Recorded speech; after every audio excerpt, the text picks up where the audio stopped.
bahwa dukhan ini ketika menerpa orang-orang kafir, orang munafik, binasa mereka. Nah, jadi ini satu kabar yang patut kita garis bawahi, sekalipun hadisnya doif. Cuman saya perlu menyampaikan, ya, sekalipun hadis doif, sekalipun doif hadis, ya kan? Tapi hadisnya doif, gitu loh, ya kan? Kita mensikapi hadis doif ini nggak bisa sepenuhnya kita tolak, tapi nggak bisa sepenuhnya kita terima.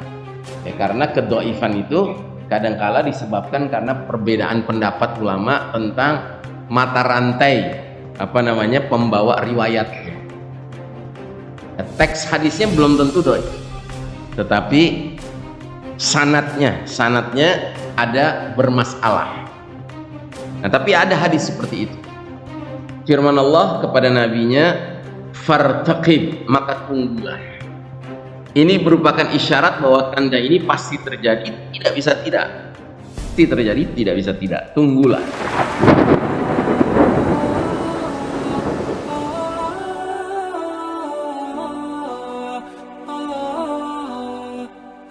Hari ini kajian kitab Ensiklopedia Taman masih meneruskan bahasan penulis Syekh Al-Mubayyad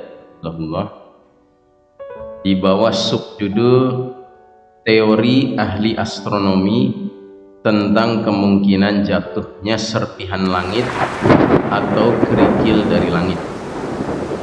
Ini sudah kita bicarakan sebahagiannya, tapi yang perlu kami garis bawahi adalah intisari paparan yang sudah disampaikan pada bahasan ini. Ada beberapa poin. Jadi Syekh Mubayyad mengutip pandangan-pandangan para ahli ilmu falak, astronomi, mengenai kemungkinan jatuhnya serpihan dari langit atau batu-batu kerikil yang ternyata menurut para ilmuwan sebenarnya kemungkinan itu sangat besar, ya, peluang itu sangat besar. Hanya saja Allah Ta'ala sampai hari ini belum mentakdirkan berbenturan dengan planet di mana kita sama-sama menghuni ini. Nah, karenanya kita perlu mencatat intisari dari paparan yang sudah disampaikan pada bahasan ini. Ada beberapa poin. Satu, jatuhnya potongan atau satu benda langit merupakan salah satu bentuk siksaan yang ditunjukkan oleh Al-Quran, dan itu akan terjadi. Dua, salah satu umat yang diberitakan kisahnya oleh Allah Ta'ala tentang hukuman terhadap mereka dengan batu-batu dari langit adalah kaum Lut. Sudah pernah terjadi. Tiga, karakter lontaran bebatuan dari langit itu bukanlah acak dan kebetulan belaka, akan tetapi hukuman dari Allah yang terjadi semata-mata menurut kehendak Allah dan kebijaksanaan Allah. Makanya dalam kasus kaum Lut di dalam Al-Quran, Allah tidak saja mengatakan sijilin mendud, batu-batu tanah liat panas yang keras yang berjatuhan bertubi-tubi, tetapi Allah kemudian mengatakan musawwamah, sijilin mandud musawwamah. Musawwamah itu artinya masing-masing batu ada alamatnya, ada namanya, ya. Jadi dia bukan batu yang berjatuhan serampangan, tidak, tetapi ini jatuhnya sudah direncanakan oleh Allah Subhanahu wa Ta'ala, menimpa siapa dan tidak menimpa siapa, ya. Nah, dalam kasus ini bayangkan Allah Ta'ala mengizinkan Nabi Lut membawa keluarganya yang beriman, membawa pengikutnya yang beriman, evakuasi, meninggalkan negeri yang dihantam siksaan yang begitu dahsyat, tetapi kemudian istrinya tidak termasuk yang dikecualikan. Istrinya illam ra'ataka kanat minal ghabirin, kecuali istrimu dia termasuk yang tertinggal. Tertinggal itu dalam arti termasuk yang bakal kena siksaan. Dan ini kalau kita kaitkan dengan kebijaksanaan Allah, ya sangat cocok. Karena apa? Karena ternyata istri Nabi Lut bukanlah seorang wanita yang mempunyai sikap yang benar terhadap penyimpangan kaum Lut. Jadi istri Nabi Lut itu istilahnya diam-diam tidak menentang ya homoseksual.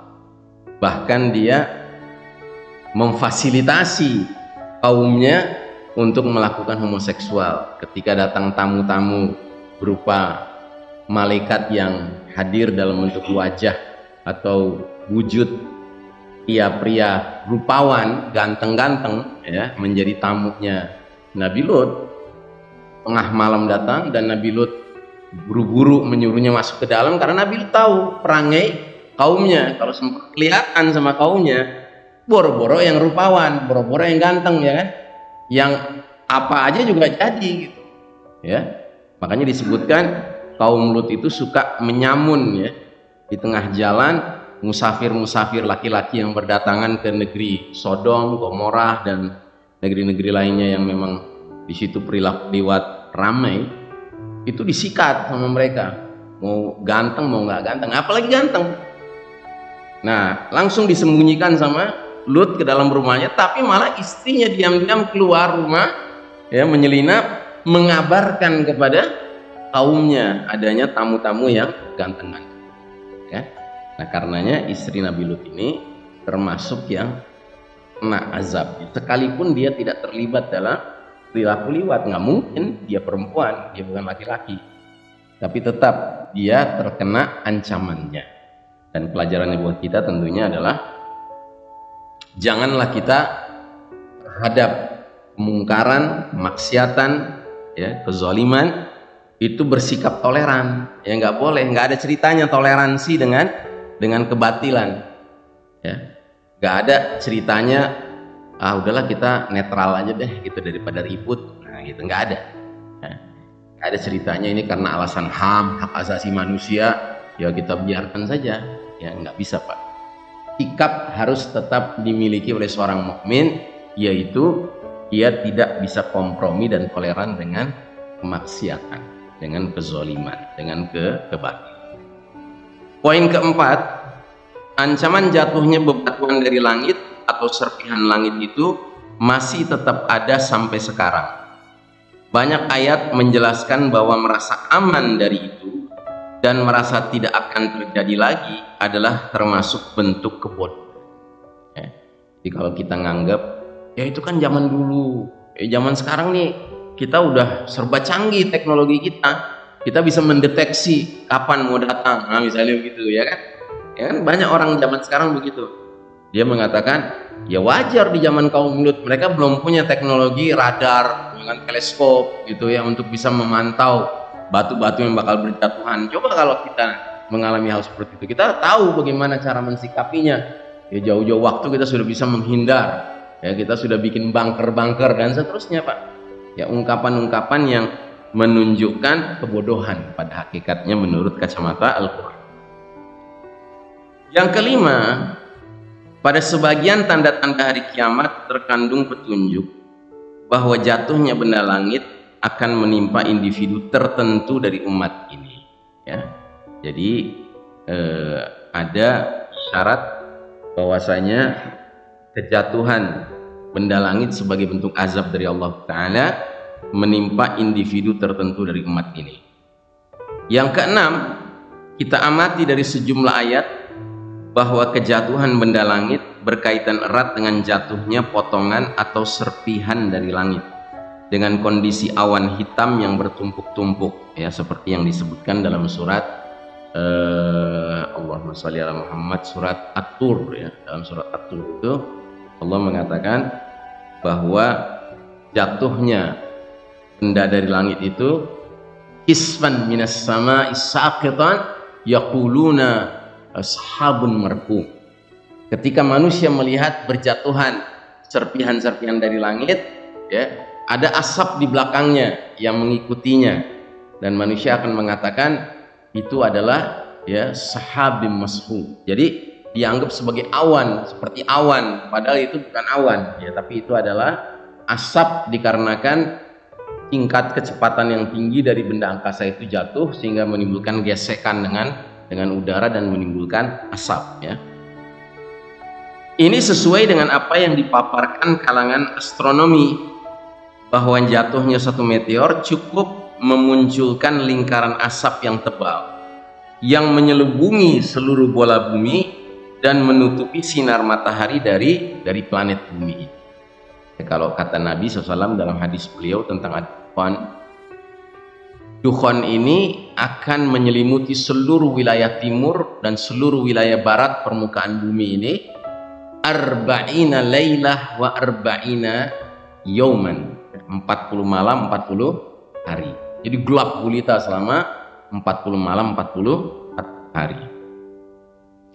Yang ketujuh, kita cermati bahwa perasaan aman dari kemungkinan jatuhnya potongan langit atau benda langit lainnya yang terjadi pada orang-orang kafir, dan sikap ini telah ditetapkan sebagai sifat keburukan oleh ayat-ayat Al-Quran karena mereka menganggap jauh bahaya yang dekat dan mengancam mereka setiap waktu. Rasa aman ini muncul karena kebodohan mereka. Dipetik pula pelajaran bahwa kalangan yang paling takut terhadap jatuhnya benda langit ini dan paling sering mengamatinya setiap saat adalah para ilmuwan. Itu karena mereka melihat sendiri indikasi dan bukti yang mengukuhkan terjadinya peristiwa tersebut ya. Jadi kalangan ilmuwan selalu jumlahnya sedikit, Pak. Sehingga sekalipun mereka ilmuwan, sekalipun mereka sudah mengumumkan, sudah melaporkan kepada publik ya kan apa yang mungkin bisa terjadi, tetapi ada saja di tengah masyarakat yang tidak mau peduli dengan itu ya. Dan biasanya yang paling pertama tidak peduli dan tidak mau itu dipublikasikan itu kalangan yang merasa dirinya paling berkuasa, yang punya otoritas ya. Kenapa? Karena yang punya otoritas berkepentingan supaya masyarakat tenang terus, santai terus, aman terus, rasa aman terus begitu ya kan. Jadi dengan pertimbangan itu, kalau masyarakat tetap aman, maka pariwisata bisa berjalan ya kan, pemasukan devisa buat negara dan seterusnya ya kan. Nah makanya sering kita temukan bahkan film-film Hollywood saja begitu. Kalau ada sesuatu bencana besar mau terjadi, ilmuwan sudah memberi laporan kepada penguasa, penguasa tidak mau mengumumkan, melarang itu diumumkan. Karena apa? Karena bisa menimbulkan kegoncangan masyarakat, alasannya begitu. Padahal ternyata ancaman bencana itu sangat besar ya dampaknya jika terjadi ya. Nah jadi kalangan ilmuwan itu selalu berada di baris terdepan yang merasa sangat khawatir. Mereka ngerti betul tentang ancaman ini ya, termasuk dalam hal ini ahli ilmu falak, astronomi yang memang sibuk melakukan pemantauan benda-benda angkasa di langit itu ya, mereka sadar bahwa potensi, probabilitas, kemungkinan hantaman dari langit itu sangat besar, mata rahmat Allah. Tapi kalau Allah menghendaki ya kata orang Malaysia, bila-bila masa dia bisa tiba-tiba menabrak planet kita ya, dan kita tidak siap menghadapinya. Bahkan para astronom pun mengatakan bahwa seringkali para astronom ini kayak kecolongan gitu. Sesuatu yang mereka sudah pantau dengan teleskop kelihatan jauh, tidak akan melewati lintasan planet kita. Tiba-tiba karena satu dan lain hal yang mereka tidak mengerti, dia membelok gitu, makin mendekat ke planet kita. Itu sering terjadi. Tapi alhamdulillah kemudian tidak sampai berbenturan ya, menabrak lintasan orbit planet bumi kita ini. Ya, ini semua lagi-lagi semata-mata hanya karena rahmat Allah ya. Jadi ilmuwan sendiri tidak bisa memastikan, Pak. Seringkali mereka ketika sudah dekat sekali baru mereka bisa memberi kabar ya kan. Ya bagaimana akan siap, masyarakat dunia juga nggak akan siap ya. Baik, sekarang kita masuk kepada subbab baru, yaitu poin B, ad-dukhan, tanda asap dan hubungannya dengan Dajjal serta dijatuhkannya potongan dari langit ya. Ingat, Ad-Dukhan ini salah satu dari asyra ayat, ya 10 tanda-tanda besar kiamat. Sudah diketahui bahwa tanda asap dan dajjal adalah 2 tanda dari sekian banyak tanda hari kiamat yang besar. Bahasan ini berisi ijtihad dalam memahami apa yang dimaksud dengan tanda asap atau dukhan. Ijtihad ini dilakukan berdasarkan ayat-ayat Al-Quran yang menunjukkan alamatus sa'ah, tanda-tanda hari kiamat. Sebagai tambahan, dengan disertakan sejumlah asar ulama salaf yang menunjukkan hubungan tanda ini dengan dijatuhkannya serpihan atau potongan dari langit, kemudian disempurnakan pula dengan sejumlah indikasi yang berkenaan dengan bahasan ini sebagai pelengkap dari pendahuluan keempat pada bahasan yang lalu tentang deskripsi tanda hari kiamat dan sisi keterkaitannya dengan tanda khurujud dajjal, keluarnya dajjal. Tentunya ijtihad ini hanya berupa kemungkinan, bukan kepastian. Penjelasan secara terperinci tentang hal ini terdapat pada 2 pokok pembicaraan berikut ini. 1. Makna terpenting yang dikandung oleh ad-dukhan, tanda asap, dan seberapa jauh keterkaitannya dengan potongan dari langit. Firman Allah Ta'ala surat ad-dukhan dari ayat 10 hingga 15. Ba'da a'udzubillahi minasyaitonir rajim. Fartaqib yawma ta'ti as-samaa'u bidukhanin mubin yaghshan nas هذا عذاب أليم ربنا اكشف عنا العذاب إنا مؤمنون أنى لهم الذكرى وقد جاءهم رسول مبين ثم تولوا عنه وقالوا معلم مجنون إنا كاشف العذاب قليلا إنكم عائدون. Artinya, maka tunggulah hari ketika langit membawa asap yang nyata yang meliputi manusia. Inilah siksa yang pedih. Mereka berdoa, wahai pemelihara kami, wahai Rabb kami, lenyapkanlah dari kami azab ini. Sesungguhnya kami akan beriman. Bagaimanakah mereka dapat menerima peringatan padahal telah datang kepada mereka seorang rasul yang memberi penjelasan? Kemudian mereka berpaling daripadanya dan berkata, dia adalah seorang yang menerima ajaran dari orang lain, lagi pula dia seorang yang gila. Sungguhnya kalau kami akan melenyapkan siksaan itu sedikit, kalian pasti akan kembali ingkar. Ya, Ad-Dukhan ayat 10 sampai 15. Di suratnya sendiri namanya sudah Ad-Dukhan, kabut asap. Penjelasan. Rangkaian ayat ini sudah dijelaskan. Yang berpendapat bahwa Dukhan ini sudah terjadi di zaman Nabi dan para sahabat hidup di Mekah. Ya. Ketika itu terjadi paceklik di Mekah sehingga kaum Quraisy itu mengalami kesulitan kelangkaan makanan. Dan mereka mengalami kelangkaan makanan sampai ke tingkat orang-orang mulai menjadi kurus dan bahkan mulai kayak banyak ngelindur gitu, ya kan, saking laparnya, ya. Dan mulai mereka sampai berhalusinasi. Tahu halusinasi? Halusinasi itu kayak ngelihat sesuatu padahal nggak ngelihat sesuatu, ya. Nah, jadi dalam hal ini Ibnu Mas'ud berkeyakinan Dukhan itu sudah terjadi di zaman Nabi dan para sahabat ketika paceklik di Mekah, ya kan? Dan orang-orang Quraisy itu, musyrikin Quraisy itu sudah sampai melihat di langit itu kayak ada kabut asap, ya kan? Nah, padahal sebenarnya itu halusinasi.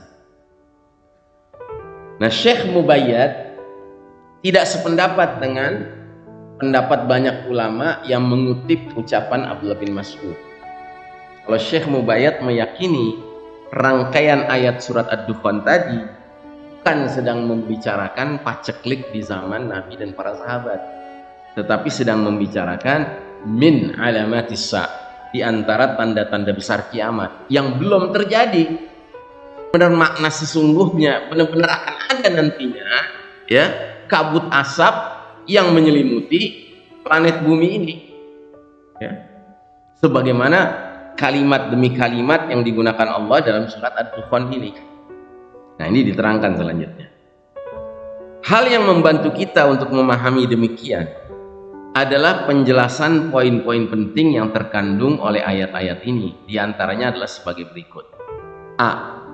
Firman Allah kepada nabinya, fartaqib, maka tunggulah. Ini merupakan isyarat bahwa tanda ini pasti terjadi, tidak bisa tidak. Pasti terjadi, tidak bisa tidak. Tunggulah. B. Penyifatan asap dengan lafal mubin, ya, dukhanun mubin, ya, mubin itu artinya nyata atau terang, ya.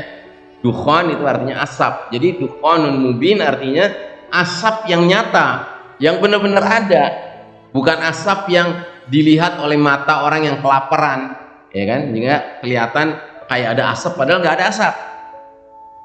Atau kayak orang di tengah padang pasir, ya, sudah jalan sekian lama kehausan gitu kan, tiba-tiba dia melihat ada oase, ya kan, ada apa namanya, pohon korma, kemudian ada air gitu ya. Oh, dia lari mengejarnya. Tiba-tiba itu ternyata hanya fata morgana, ya, fata morgana istilahnya. Sesuatu yang seperti terlihat ada padahal tidak ada gitu. Nah, dengan Allah menggunakan kata mubin, nyata, terang, maksudnya jelas. Padanya ada indikasi asap ini adalah asap yang sesungguhnya, asap sejati, bukan sesuatu yang dikhayalkan dalam penglihatan orang seakan-akan itu asap. Jika tidak, andai kata itu bukan asap hakiki, niscaya ayat tersebut tidak menyifatkannya dengan mubin atau jelas atau nyata atau terang, ya. Ayat ini menunjukkan dengan jelas bahwa sumber asap tersebut adalah langit, ya, dari atas. Maksudnya dia datang dari atas, tetapi sumber itu tidak harus dari luar lapisan udara atau atmosfer planet bumi. Orang yang mengamati metode penjelasan Al-Quran pasti mendapati bahwa tatkala Al-Quran menceritakan tentang hujan, maka dia menyandarkan sumber turunnya hujan itu kepada langit. Padahal sebenarnya hujan dilahirkan di bumi, akan tetapi turunnya hujan secara normal dari atas sehingga disandarkan kepada langit. Ya, jadi seperti kita sudah belajar dalam apa namanya, ilmu fisika, ya kan, bahwa matahari menyedot air-air yang ada di kolam, ya kan, di danau gitu, kemudian naik ke atas menjadi awan, dan turunlah hujan, kan. Sesungguhnya dia bukan turun dari luar atmosfer planet bumi ini hujan itu, tapi turun dari dalam planet bumi ini sendiri sebagai sebuah proses, ya. Nah, demikian juga dengan dukhanun mubin ini, bisa jadi dia benar-benar datang dari luar atmosfer planet bumi, tapi bisa jadi memang dari dalam planet bumi sendiri. Oke, dari ayat ini didapatkan kejelasan bahwa asap itu menyelimuti manusia. Penyelimutan itu mengandung sejumlah makna, diantaranya makna mendatangi, menutupi, dan makna ketakutan. Ya, jadi di sini Allah menggunakan kata-kata yaghshannas, menyelimuti seluruh manusia. Nah, istilah yaghsha itu dalam bahasa Arab tidak hanya berarti menyelimuti, tetapi juga berarti menutupi, bahkan berarti menimbulkan rasa takut. Begitu. Jadi kabut dukhan ini nanti kalau sudah datang, dia tidak saja membuat kita nggak bisa lihat, gelap gulita gitu ya Pak ya, sekalipun siang tapi jadi gelap gulita. Nah, bukan saja menyelimuti, menutupi, tapi menimbulkan rasa takut, ya. Ya jelas Pak, di mana-mana kalau orang itu sudah dalam keadaan tiba-tiba gelap gulita, ya kan, dia menjadi takut kan, ya. Jadi kita yang lagi kerja malam-malam tiba-tiba mati lampu, ya kan, itu kan ibaratnya kita tiba-tiba menjadi tidak leluasa untuk berbuat apapun.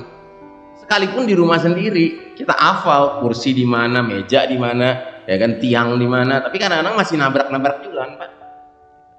Nah, bagi orang-orang kebanyakan, situasi mendadak jadi gelap gulita itu membuat rasa takut.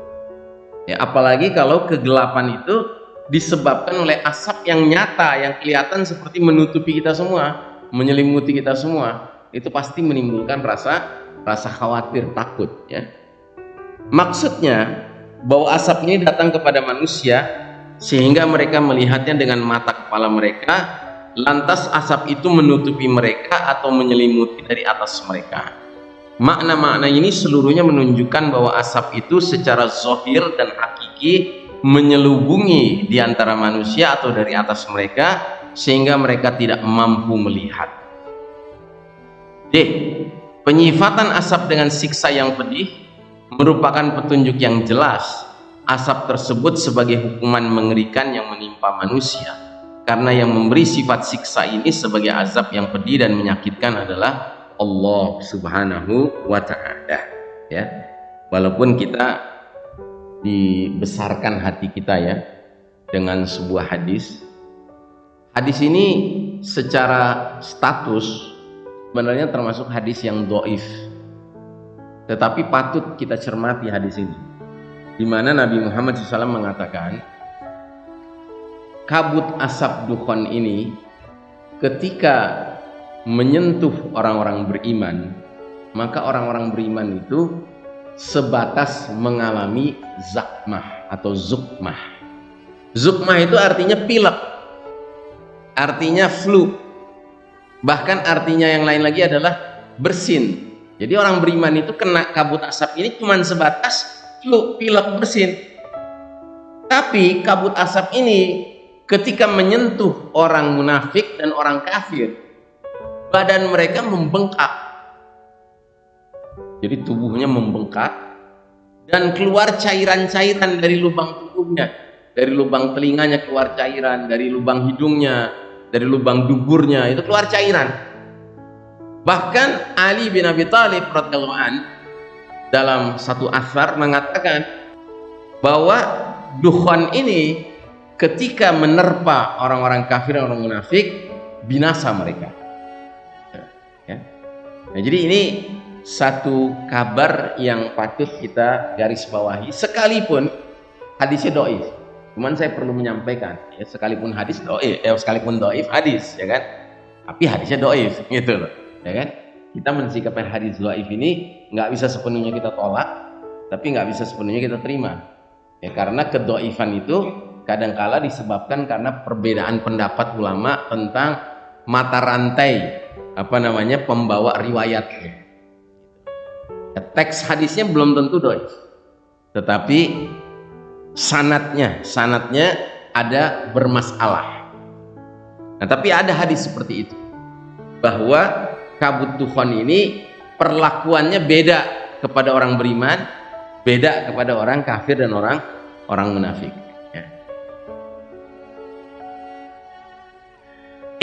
Doa manusia kepada Allah agar menghilangkan siksa ini dengan janji bahwa mereka akan menjadi orang-orang beriman mengandung isyarat bahwa peristiwa-peristiwa ini merupakan kejadian besar.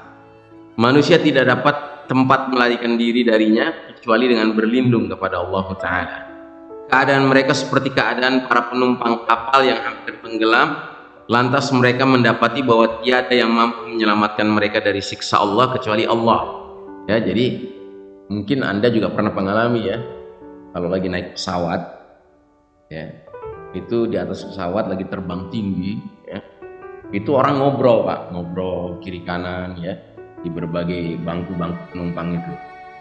Nah, kalau terjadi tiba-tiba ada kantong udara, ya, jadi air pockets kalau istilahnya di udara itu pesawat akan tiba-tiba jatuh kan, gitu, ya, karena ada kantong udara, gitu.